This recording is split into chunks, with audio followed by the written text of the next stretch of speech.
नमस्कार। आज हम जानेंगे 39वें श्लोक का अर्थ। इस प्रकार तत्व ज्ञान की महिमा कहते हुए उसकी प्राप्ति के सांख्य योग और कर्म योग दो उपाय बतलाकर अब भगवान उस ज्ञान की प्राप्ति के पात्र का निरूपण करते हुए उस ज्ञान का फल परम शांति की प्राप्ति बतलाते हैं। श्लोक 39।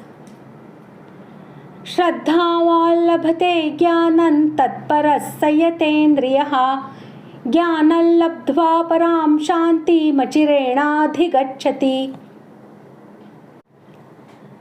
श्लोक का अर्थ। जितेंद्रिय, साधन परायण और श्रद्धावान मनुष्य ज्ञान को प्राप्त होता है तथा ज्ञान को प्राप्त होकर वह बिना विलंब के तत्काल ही भगवत प्राप्ति रूप परम शांति को प्राप्त हो जाता है। वेद, शास्त्र, ईश्वर और महापुरुषों के वचनों में तथा परलोक में जो प्रत्यक्ष की भांति विश्वास है एवं उन सब में परम पूज्यता और उत्तमता की भावना है, उसका नाम श्रद्धा है। और ऐसी श्रद्धा जिसमें हो उसका वाचक श्रद्धावान पद है। अतः उपर्युक्त कथन का यहाँ यह भाव है कि ऐसा श्रद्धावान मनुष्य ही ज्ञानी महात्माओं के पास जाकर प्रणाम, सेवा और विनययुक्त प्रश्न आदि के द्वारा उनसे उपदेश प्राप्त करके ज्ञान योग के साधन से या कर्म योग के साधन से उस तत्व ज्ञान को प्राप्त कर सकता है। श्रद्धा रहित मनुष्य उस ज्ञान की प्राप्ति का पात्र नहीं होता।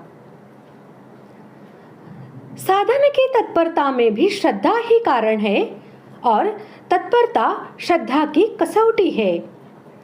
श्रद्धा की कमी के कारण साधन में अकर्मण्यता और आलस्य आदि दोष आ जाते हैं। इससे अभ्यास तत्परता के साथ नहीं होता। श्रद्धा के तत्व को न जानने वाले साधक लोग अपनी थोड़ी सी श्रद्धा को भी बहुत मान लेते हैं, पर उससे कार्य की सिद्धि नहीं होती। तब वे अपने साधन में तत्परता की त्रुटि की ओर ध्यान न देकर यह समझ लेते हैं कि श्रद्धा होने पर भी भगवत प्राप्ति नहीं होती, किंतु ऐसा समझना उनकी भूल है। वास्तव में बात यह है कि साधन में जितनी श्रद्धा होती है उतनी ही तत्परता होती है। जैसे एक मनुष्य का धन में प्रेम है, वह कोई व्यापार करता है। यदि उसको यह विश्वास होता है कि इस व्यापार से मुझे धन मिलेगा, तो वह उस व्यापार में इतना तत्पर हो जाता है कि खाना पीना, सोना, आराम करना आदि के व्यतिक्रम होने पर तथा शारीरिक क्लेश होने पर भी उसे उसमें कष्ट नहीं मालूम होता, बल्कि धन की वृद्धि से उत्तरोत्तर उसके चित्त में प्रसन्नता ही होती है। इसी प्रकार अन्य सभी बातों में विश्वास से ही तत्परता होती है। इसलिए परम शांति और परम आनंददायक नित्य विज्ञानानंद घन परमात्मा की प्राप्ति का साक्षात द्वार जो परमात्मा के तत्व का ज्ञान है, उसमें और उसके साधन में श्रद्धा होने के बाद साधन में अतिशय तत्परता का होना स्वाभाविक ही है।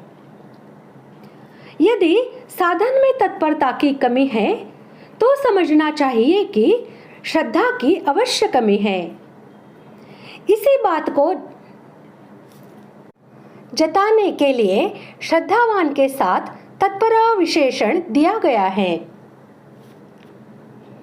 संयतेंद्रिय विशेषण देकर यह बात बतलाई गई है कि जब तक इंद्रिय और मन अपने काबू में न आ जाए, तब तक श्रद्धा पूर्वक कटिबद्ध होकर उत्तरोत्तर तीव्र अभ्यास करते रहना चाहिए, क्योंकि श्रद्धा पूर्वक तीव्र अभ्यास की कसौटी इंद्रिय संयम ही है। जितना ही श्रद्धापूर्ण तीव्र अभ्यास किया जाता है, उत्तरोत्तर उतना ही इंद्रियों का संयम होता जाता है। इसलिए इंद्रिय संयम की जितनी कमी है, उतनी ही साधन में कमी समझनी चाहिए, और साधन में जितनी कमी है, उतनी ही श्रद्धा में त्रुटि समझनी चाहिए। इसी बात को जताने के लिए संयतेंद्रिय विशेषण दिया गया है। जैसे सूर्योदय होने के साथ ही उसी क्षण अंधकार का नाश होकर सब पदार्थ प्रत्यक्ष हो जाते हैं, उसी प्रकार परमात्मा के तत्व का ज्ञान होने पर उसी क्षण अज्ञान का नाश होकर परमात्मा के स्वरूप की प्राप्ति हो जाती है। अभिप्राय यह है कि अज्ञान और उसके कार्य रूप वासनाओं के सहित राग द्वेष हर्ष शोक आदि विकारों का तथा शुभाशुभ कर्मों का अत्यंत अभाव, परमात्मा के तत्व का ज्ञान एवं परमात्मा के स्वरूप की प्राप्ति, ये सब एक ही काल में होते हैं और विज्ञानानंद घन परमात्मा की साक्षात प्राप्ति को ही यहाँ परम शांति के नाम से कहा गया है। इस प्रकार आज हमने 39वें श्लोक का अर्थ जान लिया है। अगले भाग में जानते हैं 40वें श्लोक का अर्थ। धन्यवाद।